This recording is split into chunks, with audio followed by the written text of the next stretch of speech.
Shalom, Bapak, Ibu, Saudara-saudara, dan pemirsa sekalian, bertemu kembali dalam penjelasan pelajaran firman Tuhan hari ini, Selasa, tanggal 14 bulan Juli tahun ke-2026.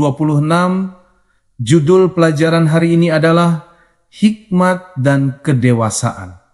Pemirsa terkasih, pelajaran hari ini mengajarkan bahwa salah satu penyebab utama munculnya klik-klik di dalam gereja adalah pandangan yang terlalu tinggi terhadap para pemimpin manusia, sehingga perhatian jemaat perlahan-lahan bergeser dari Kristus kepada pribadi-pribadi tertentu. Ketika seorang pemimpin dipandang secara berlebihan, ia dapat dijadikan simbol kebanggaan, identitas, bahkan ukuran kebenaran oleh para pengikutnya, sehingga hubungan antar sesama anggota jemaat mulai dipenuhi persaingan dan perbandingan. Pemirsa, keadaan seperti ini sangat berbahaya, karena gereja yang seharusnya menjadi satu tubuh Kristus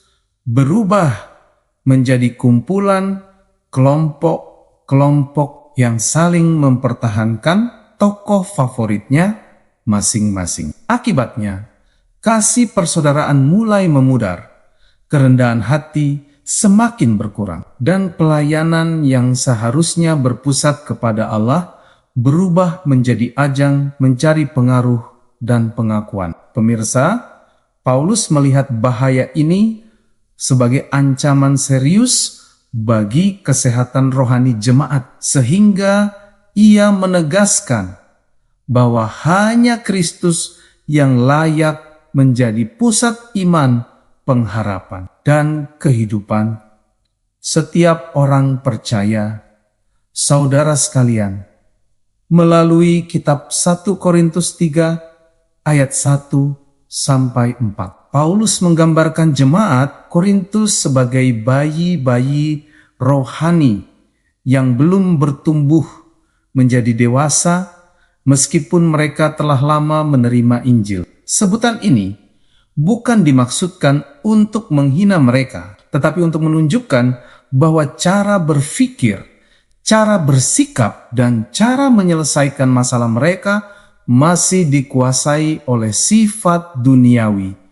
Saudara, bukti ketidakdewasaan itu terlihat dari adanya iri hati, perselisihan, pertengkaran, dan kebiasaan membanggakan pemimpin tertentu dengan mengatakan, "Aku dari Paulus," atau "Aku dari Apolos." Menurut Paulus, selama sikap-sikap seperti itu masih ada, mereka belum hidup menurut pimpinan Roh Kudus, melainkan masih mengikuti keinginan manusia yang berdosa. Saudara, kedewasaan rohani bukan diukur dari banyaknya pengetahuan Alkitab atau lamanya menjadi anggota gereja, tetapi dari kemampuan seseorang untuk hidup dalam kasih, kerendahan hati, dan persatuan di dalam Kristus. Bapak, Ibu terkasih, Paulus kemudian menjelaskan bahwa orang yang dewasa secara rohani akan menghargai hikmat Allah, bukan hikmat dunia yang lebih mengutamakan kebanggaan, kekuasaan, dan kemuliaan manusia. Hikmat Allah dinyatakan secara sempurna melalui salib Kristus, yaitu melalui penderitaan, kematian, dan kebangkitan Yesus yang membawa keselamatan bagi umat manusia. Bagi cara berpikir dunia, salib tampak sebagai lambang kelemahan dan kekalahan. Tetapi bagi orang percaya, salib adalah bukti kasih, kuasa, dan kebijaksanaan Allah yang tidak dapat dipahami hanya dengan akal manusia. Oleh sebab itu, orang yang dipimpin Roh Kudus akan memandang kehidupan berdasarkan kehendak Allah, bukan berdasarkan ukuran keberhasilan atau kebesaran manusia. Semakin seseorang memahami makna salib Kristus, semakin ia akan belajar menyangkal diri, menghargai sesama, dan tidak lagi mencari kemuliaan bagi dirinya sendiri. Pemirsa sekalian, untuk memperjelas perbedaan antara orang yang dewasa dan yang belum dewasa secara rohani, Paulus menggunakan gambaran tentang susu dan makanan keras. Bayi hanya mampu menerima susu karena belum memiliki kemampuan untuk mencerna makanan yang lebih berat. Sedangkan orang dewasa mampu menerima makanan keras karena telah bertumbuh dan memiliki kemampuan untuk membedakan yang baik dan yang jahat. Para pemirsa, demikian pula dalam kehidupan rohani, orang yang dewasa tidak mudah terpengaruh oleh perselisihan, tidak cepat terpecah karena perbedaan pendapat, dan tidak menjadikan manusia sebagai dasar imannya. Mereka belajar menilai segala sesuatu berdasarkan firman Tuhan dan tuntunan Roh Kudus, sehingga mampu menjaga persatuan sekalipun terdapat perbedaan latar belakang, karunia, maupun cara pelayanan. Pemirsa, kedewasaan rohani selalu menghasilkan sikap yang rendah hati, sabar, penuh kasih, dan mampu membangun hubungan yang harmonis dengan seluruh anggota tubuh Kristus.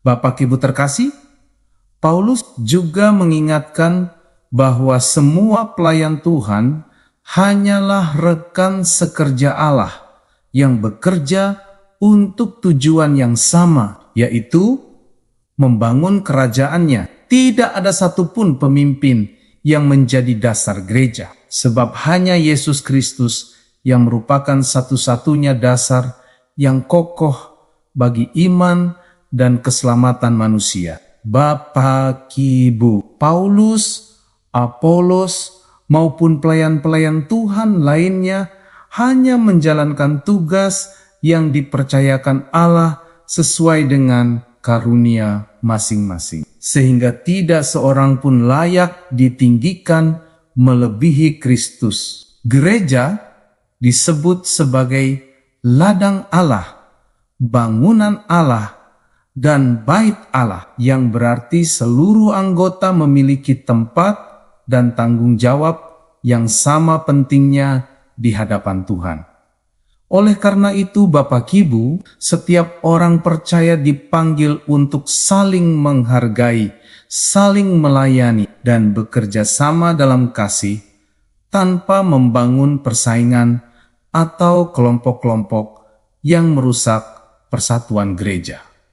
Saudara-saudara, pelajaran ini mengajak setiap orang percaya untuk belajar dari pengalaman ketika merasa kecewa terhadap seseorang yang pernah sangat dikagumi atau dijadikan teladan. Kekecewaan seperti itu sering terjadi karena manusia, sehebat apapun pelayanannya, tetap memiliki kelemahan, keterbatasan, dan kemungkinan untuk melakukan kesalahan. Saudara-saudara, pengalaman tersebut seharusnya mengajarkan bahwa iman kita tidak boleh bergantung kepada manusia, melainkan harus berakar kuat kepada Yesus Kristus yang tidak pernah berubah dan tidak pernah mengecewakan umatnya. Menghormati para pemimpin rohani adalah hal yang benar, tetapi mengandalkan mereka sebagai pusat kehidupan rohani merupakan kesalahan yang dapat menggoyahkan iman ketika mereka gagal memenuhi harapan kita. Karena itu, saudara-saudara, orang percaya yang dewasa akan tetap menghargai setiap pelayan Tuhan, namun hanya menjadikan Kristus sebagai dasar iman, sumber pengharapan, dan tujuan utama seluruh kehidupannya. Para pemirsa yang diberkati Tuhan. Demikian penjelasan pelajaran firman Tuhan untuk hari ini. Sampai bertemu pada pelajaran yang berikutnya. Tuhan memberkati kita semuanya.